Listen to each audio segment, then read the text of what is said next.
بتعرف شو؟ احتراما للظرف اللي عم تمرق فيه أنا ما رح أجاوب.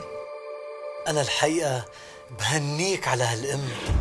ليكون تظنين إني أنا مو بداري عن شيء وقلتي رح تطوف عليها الحركات.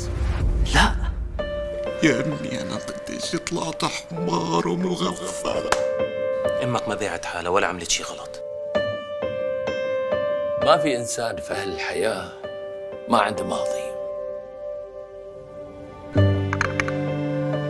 ابني شايفته عم بيتدمر ونحن مسؤولين. انت امبارح اجيت وعطيته سك البراءة. بغيتك الليلة بالذات تكون حذر، خل ربعك حولك واعيين 24 ساعة.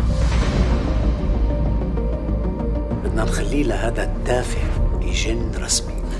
تذكري أنا أكل شي ضربي على راسي وأنا صغير. ليش حاسة إنه أنا السبب بكل شيء عم يصير معك؟